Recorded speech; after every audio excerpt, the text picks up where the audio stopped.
Hello, I'm Bernard Hickey from interest.co.nz and welcome to our weekly currencies report, Never a Dull Moment. With Dan Bell here from HiFX. Welcome in, Dan. Hey. More drama in Europe this week with plenty happening around the reaction to the European summit and people aren't happy. What's the thinking? Yeah, so again, the European summit was last week, started Friday, went through to the weekend. Overall, the reaction this week has been one of disappointment. I think investors continue to realise that the policymakers in Europe don't have enough firepower to deal with their crisis, and that the European Central Bank are not prepared to step in and increase their activity in the bond market. Germany continues to push back on that idea as well. And that's what the key is around the European Central Bank. Will it print money to buy government bonds? And the Germans seem absolutely opposed. And of course there's some legal problems from the ECB as well. I wonder, how are we going to get through this, particularly over the next 2 to 3 weeks? The whole thing with the ECB pushing back on this bond purchasing, there seems to me and most other analysts out there no other solution to this debt crisis. And there are certainly downside with debt monetisation and printing money. But at the end of the day, the way things are going in Europe, it looks like things will get worse before they get better. And the whole concept of them getting better really relies on the ECB participating more heavily in the bond market, which they've basically continued to say they're not going to do. So I just don't see how they're going to get through this without another period of really heightened risk aversion, and everything's going to go down with that. And how is this being reflected in the money markets, the banking system in Europe, in terms of the cost of them borrowing off each other, their need to borrow from the ECB? How is this being reflected? So the banks in Europe obviously need to fund their short-term requirements, and they do that by lending to each other and relying on investors to invest with them. Over the last few months, you've seen the ECB being the lender of last resort, effectively, and there's been a lot more activity between the banks in Europe and the European Central Bank. So they're relying on the European Central Bank because ultimately investors aren't willing to invest in their bonds. And in the short-term money markets, you're seeing the spread between the US dollar LIBOR rate, the Euro LIBOR rate, continuing to go up. So that's effectively the overnight cost of funding, and that continues to get worse and worse. So the whole pressure on the credit market in Europe is making matters worse, and this is all sort of happening under the radar.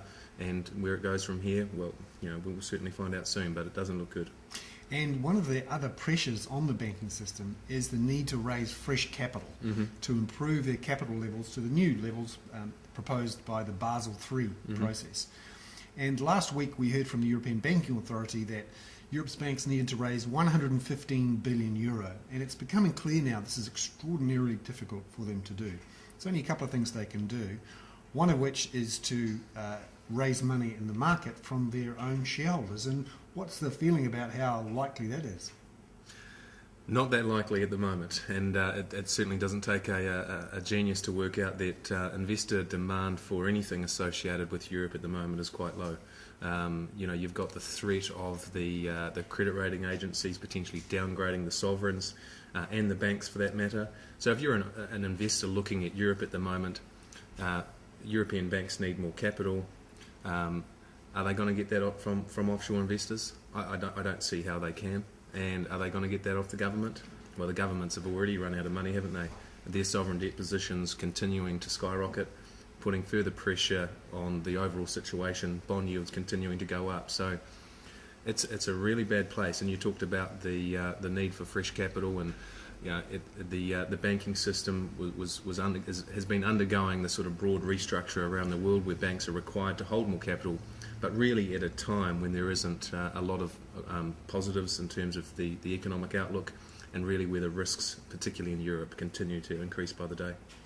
And this has caused ructions too in the currencies market, and we've seen a key rate, New Zealanders don't think about a lot, between the euro and the US dollar hit a key level this week.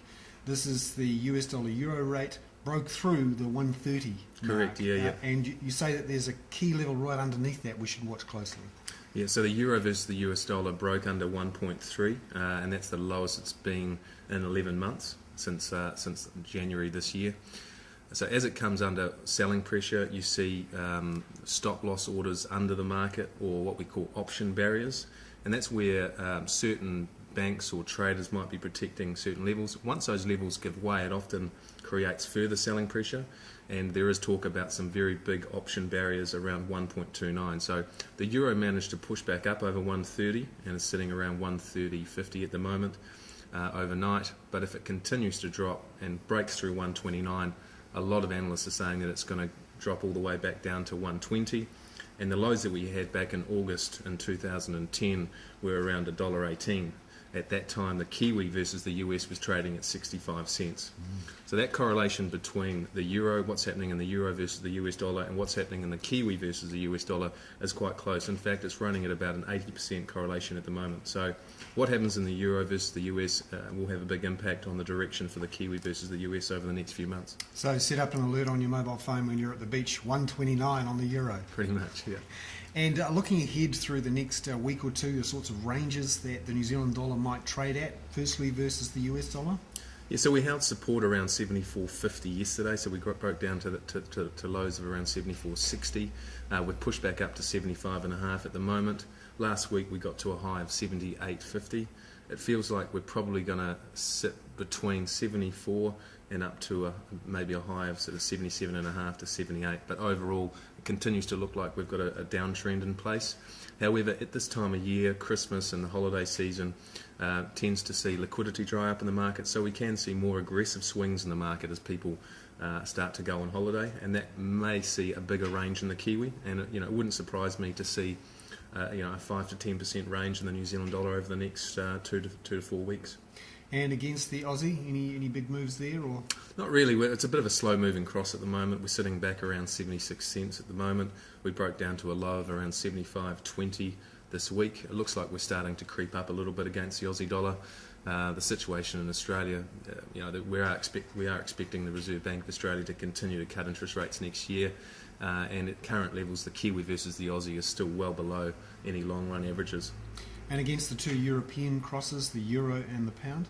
Well, we continue to underperform on the sort of risk-off, risk-aversion theme that's been on the cards this week. So against the pound, we broke under 0.49. Against the euro, we were under 0.58. But we have seen a little bit of upside over the last 24 hours with a bit of a positive night on Wall Street. So, but overall, again, the Kiwi tends to outperform against those European cross rates during December, and we may well see a little bit of upside there over the next couple of weeks. But overall, it continues to look like we're in more of a downtrend against those European cross rates. So, never a dull moment this week, and next week, even though it's the last week before Christmas, we may not see any dull moments there. Thank you very much, Dan. Dan Bell there from HiFX. I'm Bernard Hickey for interest.co.nz with our weekly currencies report.